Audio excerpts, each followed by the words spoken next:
My child, I've given thousands of people a secret for instant peace and hidden riches, and I can give it to you today. You will discover it in the next few minutes of this message, but you must not skip this. Your future depends on it. You have been counting the wrong treasure. You have looked at what is left in your hands and called it your share. You have looked at the bills, the delays, the closed doors, and the years of going without. And somewhere deep inside, you began to believe that the good things were handed out before you arrived. But I'm telling you now, your inheritance was not lost, it was kept. There is a vault no thief has ever opened. And right now in this moment inside it, there is a portion with your name written. Across the top you have been recounting the coins in your pocket and calling that a place where loss has no door and time leaves no mark. Your whole worth. And all the while far above the reach of every fear that visits you in the quiet. An inheritance imperishable, undefiled, and unfading, kept in heaven for you, has been waiting undamished since before that. You have measured your life by what fits in two tired hands. Foundation of the world. So hear me say it plainly, the way a father says the thing his child has needed to hear for years, you are not poor. You have been looking for your inheritance in the wrong place. It was kept in heaven for you. I am not asking you to earn your way to it.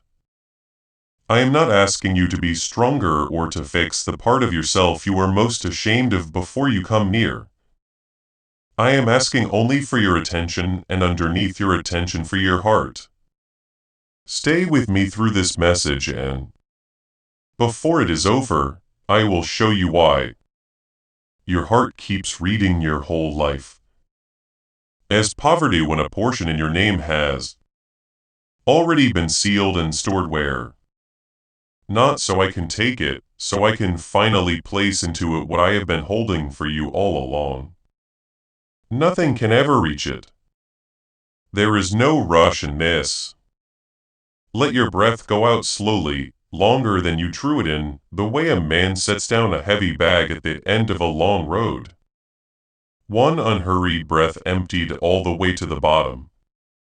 You do not have to perform anything here. You only have to stay present long enough to be told the truth. Let the world wait outside the door for these few minutes. It has had enough of you. I see you. I see how you guard the little you have as if it could vanish the moment you stop watching it. The mother counting what is left after the bills, deciding which need will go unmet this time. The father working a second shift and still feeling behind, certain he is failing the ones he loves. The young one of you looking at everyone else's full hands and quietly deciding the good portions were given out before you came. The one who checks the same numbers twice before finally letting themselves rest. None of this is hidden from me. I have not missed a single time you went without so someone else would not have to. There is a particular weariness that belongs to the one who is always last in line. You give the larger piece to the child and tell yourself you were never that hungry. You let the dream wait one more year so someone else's need can be met first. You have made a quiet practice of coming last. And somewhere along it, you began to suspect that coming last is simply what you were for. That other people are the ones things happen to, and you are the one who holds the door open while they walk through. I watched you do this for years and not one of those years went by me unnoticed. There is a part of you that flinches when something good arrives because a voice in you is already calculating how soon it will be taken. And in the long quiet, when the house finally settles, you do the math one more time and conclude that whatever treasure exists in this world was never meant for. You taste the joy with one hand while the other braces for the bill. Hands like yours. I know the smaller ways this fear shows itself too. The ones you would never confess to anyone. The way you cannot accept a gift without immediately planning how to repay it because owing makes you feel exposed. The way a kind word slides right off you, unable to find a place to land. The way you say you were fine when someone offers to help, because needing feels dangerous and receiving feels like a debt. You have built a whole life around not asking, around making yourself small enough that no one will ever have to give you much, so that no one can ever take much away. You learn to call this strength.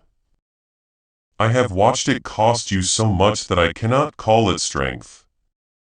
I call it the long age of a child who decided very early that the safest thing was to expect nothing. You have watched other people's lives the way a hungry person looks through a lit window, their open doors, their easy mornings. Blessing seems to find them by accident and forget you on purpose. You stop saying this out loud because saying it makes you sound ungrateful, and you are not ungrateful.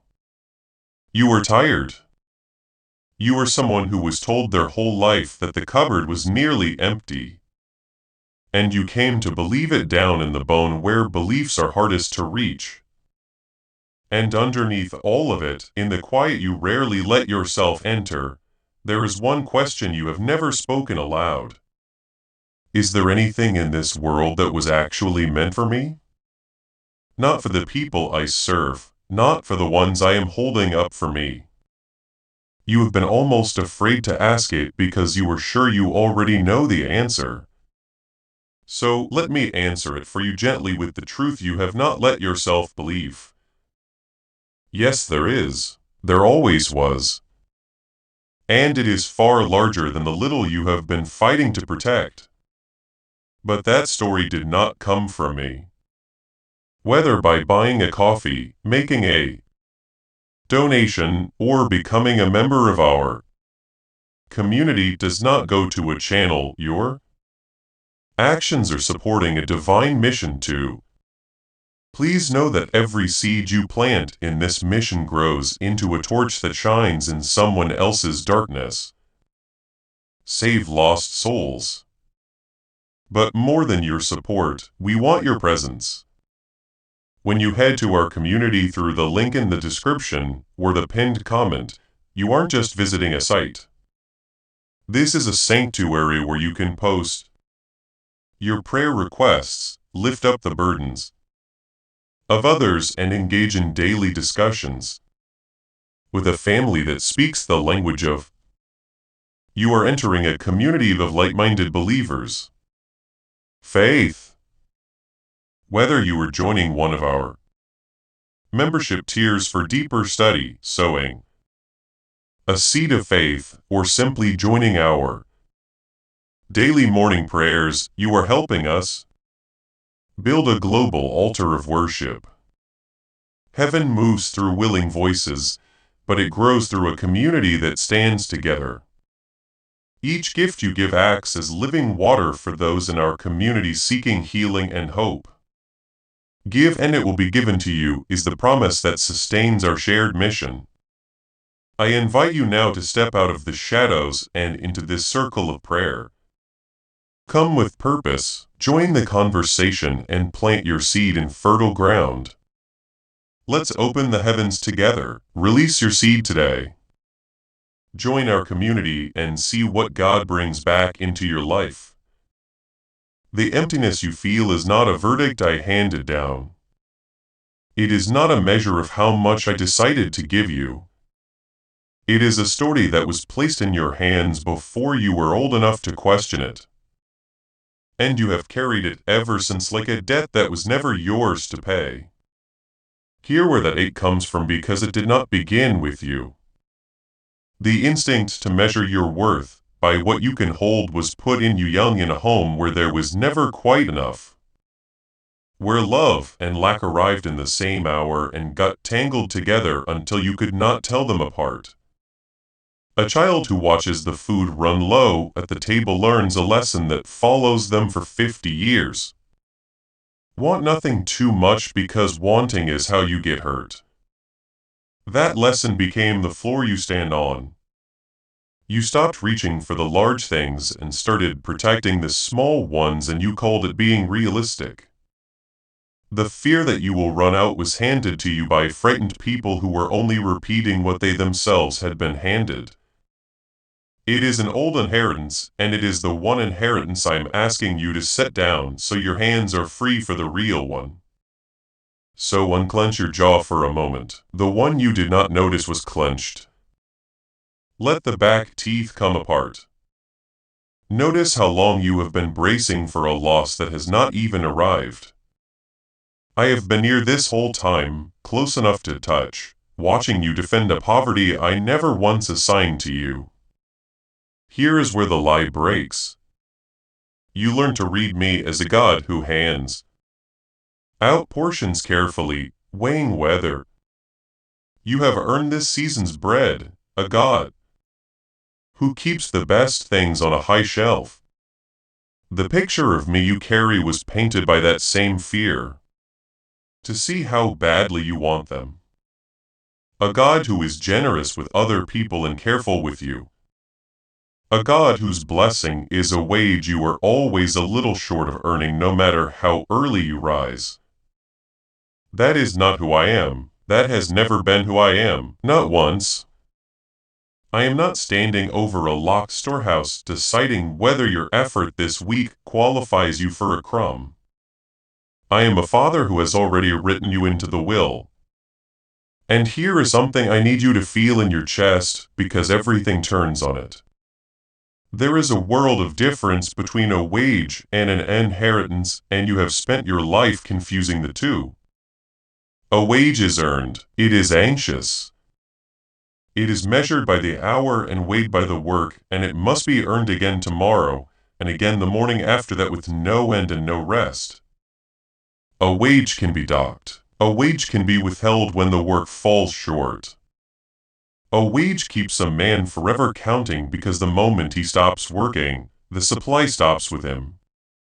A man who lives on wages watches the clock and watches the master's face forever, wondering if today was enough to deserve tomorrow's bread. Earning, calculating, measuring, reading. Every hard season as a sign you had fallen behind in some ledger only I could see. And rising the next morning to try to make. That is how you have been living with me. Up the difference.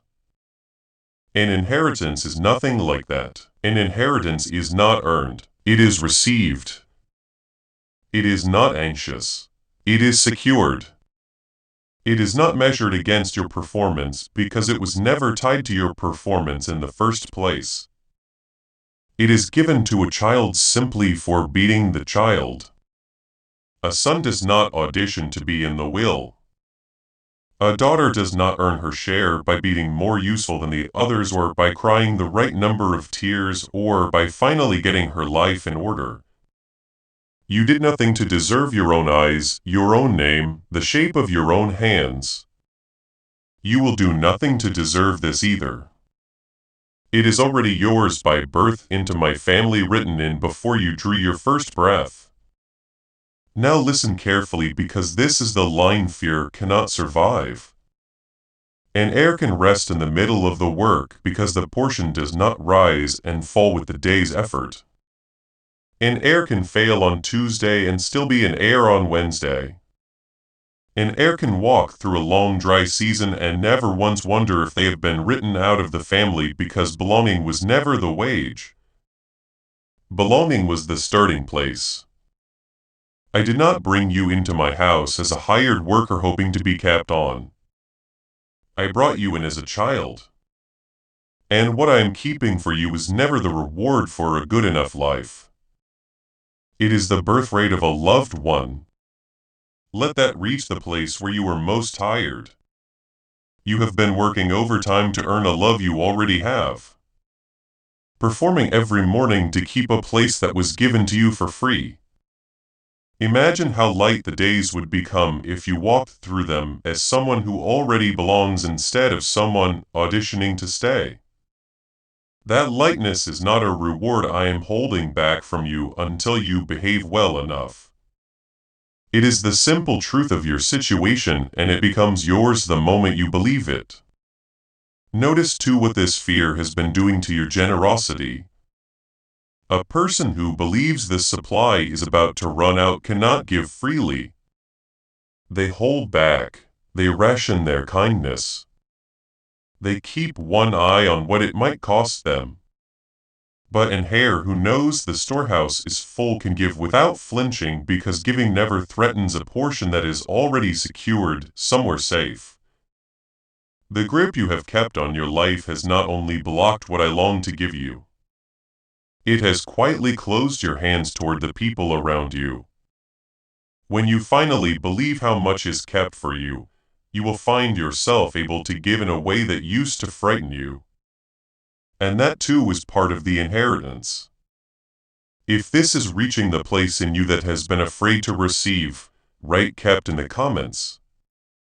And if you want to activate the flow of God's favor in your life, like this video right now. That simple act of liking is a declaration that you are opening your heart to receive what heaven has kept for you. While you are there, you will find 7 letters waiting in the pinned comment above. One for each of the next 7 mornings. Take them. I want to read you something now, a line I set down for you a very long time ago. Long before you were anxious about any of this. I did not write it for scholars to argue over in quiet halls. I wrote it for the one who lies awake doing the math. The one who is sure the good portions are gone. The one who stopped expecting anything for themselves and only prays now for the people they love, because hoping for their own life began to feel like greed. These are not pretty words I am offering to soothe you and leave you exactly where I found you. They are the recorded truth about where your treasure actually is, written down and preserved. So that on your hardest day, you would have something more solid than your feelings to stand on. Your feelings will tell you the cupboard is empty. This will tell you the truth. And the truth was set down long before your fear was, which makes the fear the newcomer here, not the truth. These words first reached a scattered handful of believers who had lost almost everything the world counts as wealth. Many of them had been driven out of their homes. Some had watched their possessions seized, their names dishonored, their futures shut in front of them like a closing door. They were strangers in cities that did not want them, living in rented corners with nothing to pass down to a single child. By every visible measure, these were people with no inheritance at all. The world had looked at them and decided they had been left out of everything good. It was read aloud in a borrowed room by lamplight to people who had every reason to believe their portion had been stolen for good, and who were tempted the very way. A letter found them in that exile. You were tempted to measure their whole worth by the empty space where their belongings used to be. Picture them leaning in toward the one small flame, listening for any word that might tell them their suffering had not erased them from the story. Some had children on their laps with nothing to leave them. Some were old and afraid they would die with empty hands. Some had once been comfortable and now had nothing. And the shame of that was its own kind of poverty. They were exactly the kind of people the world writes off, and exactly the kind of people I love to surprise. The man who wrote it had once watched a storm and lost his nerve. Had once been so afraid of losing his own life that he denied even knowing my son. He'd of all people knew what it was to feel like he had forfeited his place. And yet I had restored him, given him back a portion he was certain he had thrown away, and made him the very one to tell others that no failure had emptied. Like he had spent his one chance and could never be trusted with anything good again. Their account with me So through the hand of a man who had been forgiven much, I told them, and I am telling you exactly where you were sitting. What was actually being kept far out of reach of every hand that had ever taken anything from them. This is what I said. 1 Peter 1:4, that they had been born again into an inheritance imperishable, undefiled, and unfading, kept in heaven for you. Sit with each word because each one was chosen for the exact fear you carry. Imperishable, it cannot rot the way the things you store away seem to rot. Not the savings swallowed by an emergency. Not the security that ages and breaks down. Not the good season that always seems to spoil before you have finished enjoying it.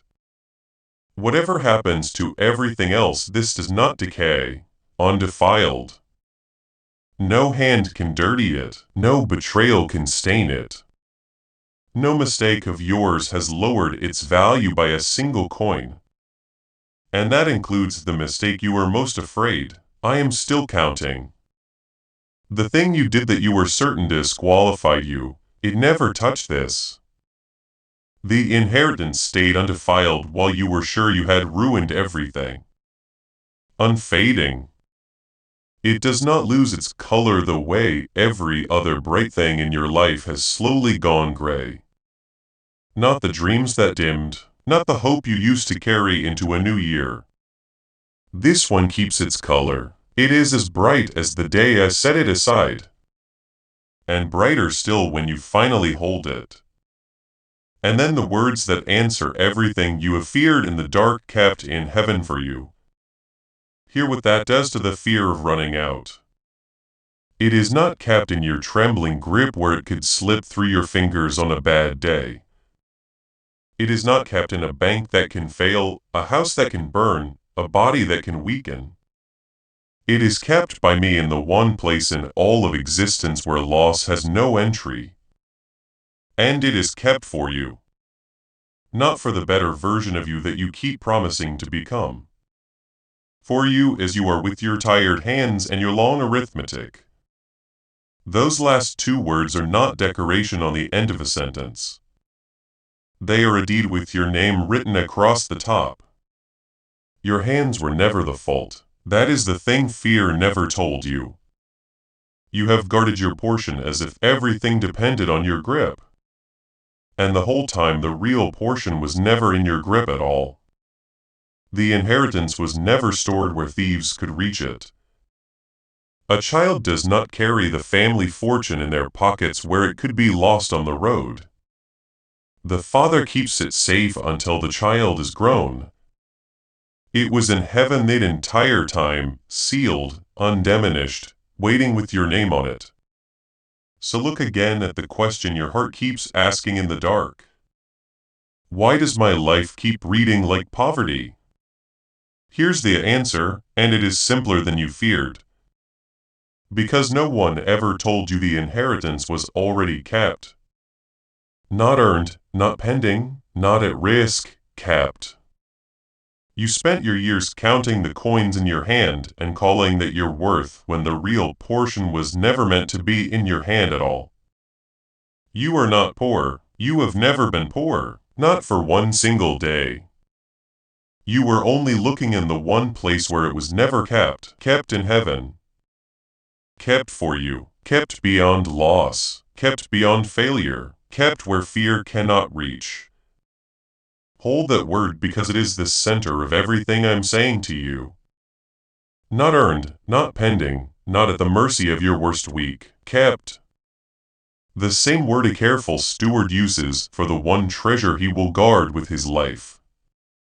The same word a father uses for the gift he set aside the day his child was born and never once let out of his sight.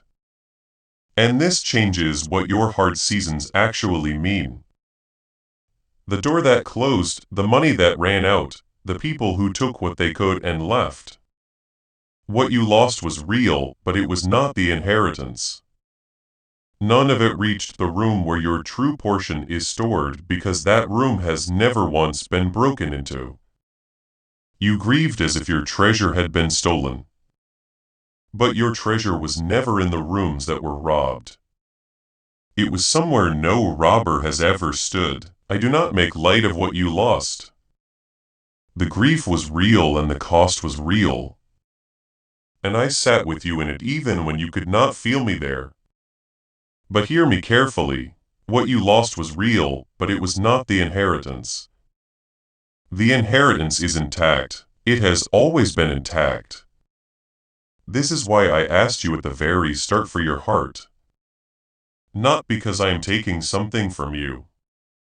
I have never once needed to take from you. I asked because the hands that finally unclench are the only hands open enough to receive what I have been holding all along.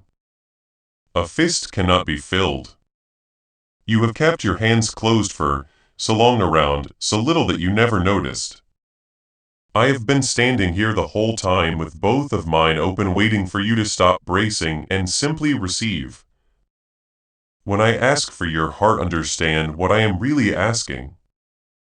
I am not asking you to feel a certain way or to manufacture an emotion you do not have on a heavy day. I'm asking for the locked inner room where you store every worry about being left without. The moment your heart is mine, you stop being a renter in your own life, anxious about the lease, and you become a son, a daughter, and here who lives in the house. Give me that room, knowing it was bought and paid for. And here is the part you have been afraid to hope. When you hand me that room, I do not strip it bare, I fill it. I take the anxious arithmetic and replace it with a peace you did not earn. I take the bracing and replace it with rest. I take the long habit of expecting nothing and gently, over time, teach your heart to expect me instead. You have feared that surrender means loss, that giving me your heart leaves you with even less than you have now. But I am not the kind of father who empties a child's hands. I empty them only so I can fill them with what will never run out.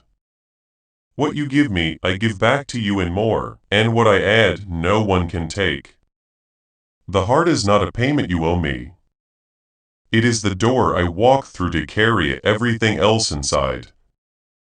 You have been standing on the other side of that door for years, certain that whatever was on my side of it, it was reserved for someone more deserving. There was never anyone more deserving. There was only you and a portion with your name on it, and a father waiting for the latch to lift.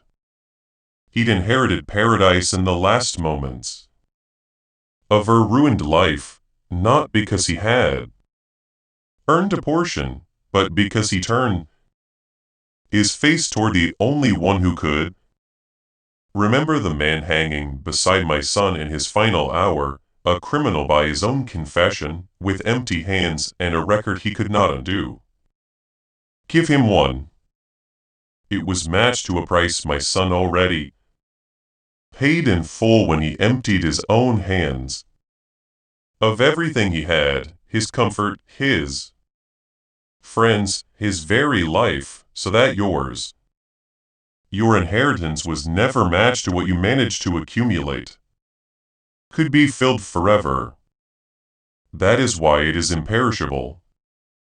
It does not rest on your strength which fails by Wednesday. It rests on a love that finished its work and cannot be undone. So here is something small you can carry into the rest of your week. You do not have to make a large vow, and you do not have to feel rich to begin. The next time the old fear arrives, the one that whispers you have missed your share, that the good portions went to other people, that you had better grip tighter or lose what little is left. You do not have to argue with it. Arguing only feeds it. You only have to answer it with one quiet word: kept, that is all. Kept in heaven for me. Then go on with what you were doing and let the word do its slow work underneath the noise of the day. You can pair it with your hands if you want to. When the fear grips, let your fingers open instead of close just for a single breath. Palms lose the way a person looks who is waiting to receive something rather than guard it. You are not throwing anything away. The body learns what the mind is slow to believe, and a hand held open long enough begins to teach the heart that it is safe to receive and let your breath help you. You are practicing the posture of an heir instead of a beggar, the way it helped you at the start. When you feel the count starting up again in your chest, let one breath go all the way out, slow and complete. The way you set down a weight you are tired of carrying. You do not have to force a feeling to come. You are simply giving your body a small rehearsal of what your heart is learning. That the holding was never what kept you, and the letting go is not the loss you feared. And if your jaw returns to its old bracing during the day, as it will, do not scold yourself. Simply let it soften again. The way you would gently set down something you picked up out of habit. Each time you loosen, you are rehearsing the truth that the holding was never what kept you safe. I am what keeps you safe. I always have been. You will not feel rich the first time you say the word. You may not feel different the 10th time. This is slow work, and slow work is real work, and there is no rush in it with me. But somewhere around the 30th time you will notice the math in your head has gone quieter, that a whole evening passed, and you never once opened the ledger.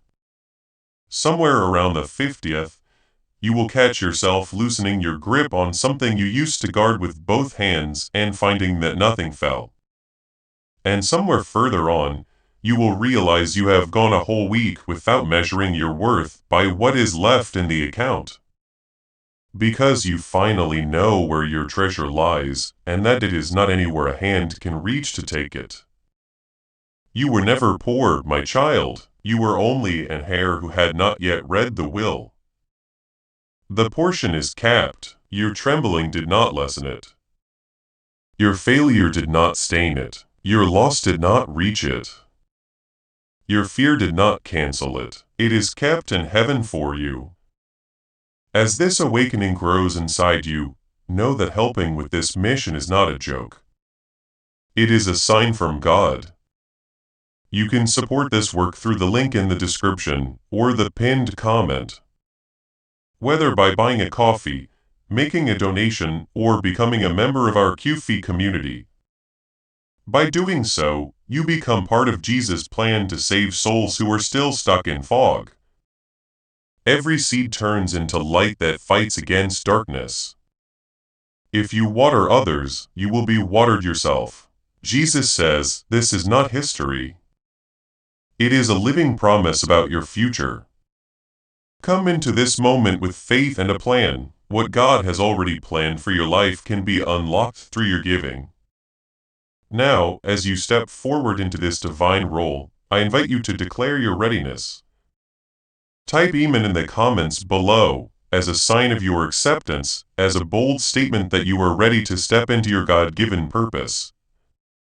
And while you are declaring, share this prophetic word with your network right now.